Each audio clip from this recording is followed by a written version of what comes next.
എല്ലാവരെയും നമ്മുടെ ഏറ്റവും പുതിയ വീഡിയോയിലേക്ക് സ്വാഗതം ചെയ്യുന്നു. ഞാൻ ഇന്ന് ഹമാസിന്റെ ബന്ദികളെ കൈമാറുന്ന വിഷയവുമായി ബന്ധപ്പെട്ട കാര്യങ്ങളാണ് നിങ്ങളോട് പറയാൻ ഉദ്ദേശിക്കുന്നത്. അപ്പോൾ ഹമാസ് ഇസ്രയേൽ ഉടമ്പടി പ്രകാരം പരസ്പരം ബന്ദികളെ കൈമാറുന്ന ആ ചടങ്ങിൽ ആദ്യം തന്നെ ഹമാസ് 3 പെൺകുട്ടികളെ കൈമാറാനാണ് കരാർ പ്രകാരം സമ്മതിച്ചിരുന്നത്. അതിന് പകരമായി ഏതാണ്ട് 1000-ൽ പരം ഹമാസിന്റെ പ്രവർത്തകരും സാധാരണക്കാരുമായ ബന്ദികളെ തിരിച്ച് കൈമാറാൻ ഇസ്രയേൽ സമ്മതിച്ചിരുന്നു. അപ്പോൾ ഈ കൈമാറ്റ ചടങ്ങിൽ ബുദ്ധിയുള്ളവന് ചിന്തിക്കാനും മനസ്സിലാക്കാനും കുറച്ച് കാര്യങ്ങളുണ്ട്.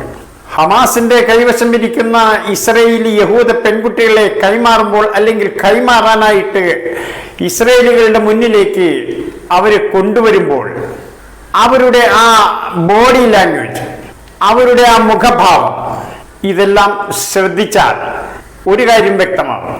അത് വ്യക്തമാവുന്നത് ബുദ്ധിയുള്ളവരുടെ കാര്യമാണ് ഞാൻ പറഞ്ഞത്. അല്ലാതെ കുറെ കഴുതകളുണ്ട്, അവർക്ക് മനസ്സിലാകില്ല.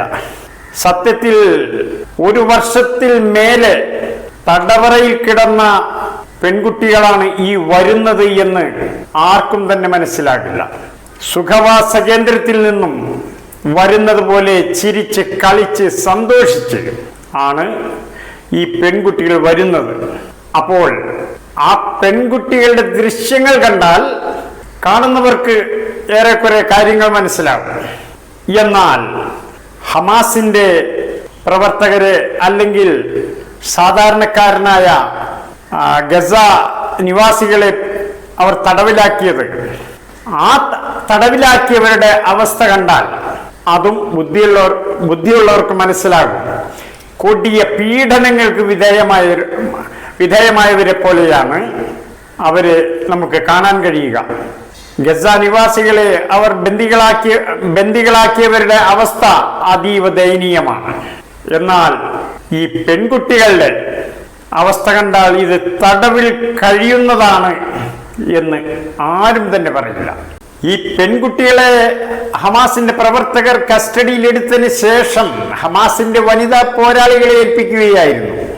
വനിതാ പോരാളികളെ ഏൽപ്പിച്ചതിന് ശേഷം പുരുഷന്മാരായ ഹമാസ് പ്രവർത്തകർ പിന്നീട് ഒരിക്കൽ പോലും ഈ പെൺകുട്ടികളെ കണ്ടിട്ടില്ല. മറ്റു ഒരു പുരുഷ ഹമാസിന്റെ പ്രവർത്തകരും ഫലസ്തീൻ അനുകൂലികളും ആരും തന്നെ ഇവർ ഒളിവിൽ ഇരുന്ന സ്ഥലത്ത് അവർ മറ്റ് പുരുഷന്മാരെ ആരെയും കണ്ടിട്ടില്ല.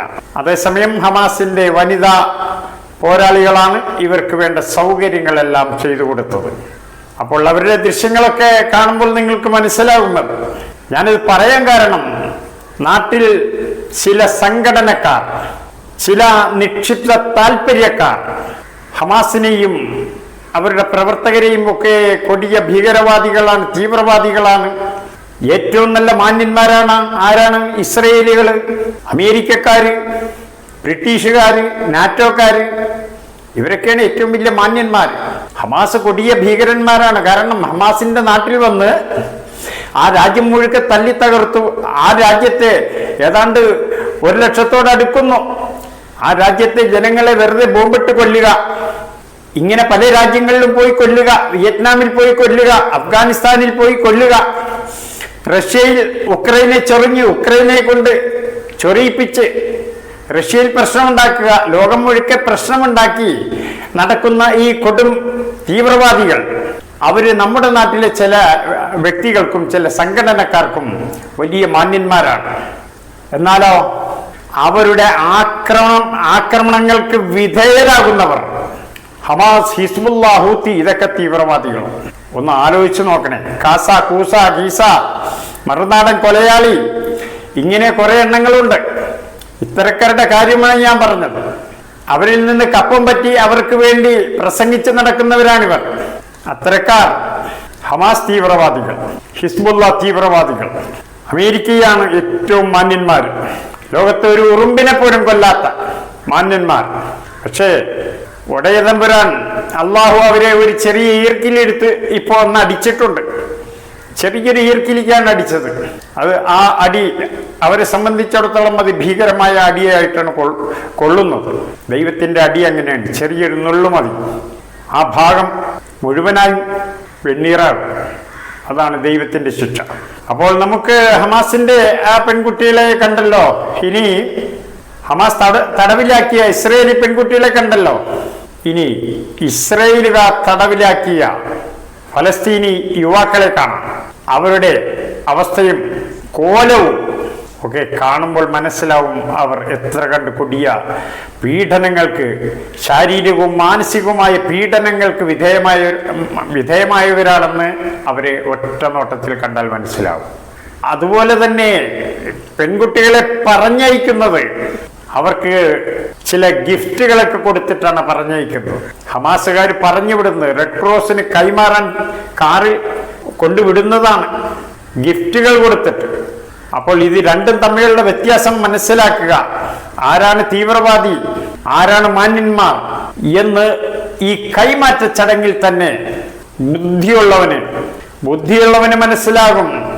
വർഗീയതയുടെ, ഭീകരതയുടെ, മറ്റ് വിഭാഗങ്ങളോട് വിദ്വേഷം ഇല്ലാത്തവർക്ക് മനസ്സിലാവും. മേൽപ്പറഞ്ഞതെല്ലാം ഉള്ളവർക്ക് ഇതൊന്നും മനസ്സിലാകില്ല, അല്ലെങ്കിൽ മനസ്സിലാകില്ല എന്ന് നടിക്കുന്നു. ഇതിൽ നിന്നും ഒരു പാഠം കൂടിയുണ്ട്.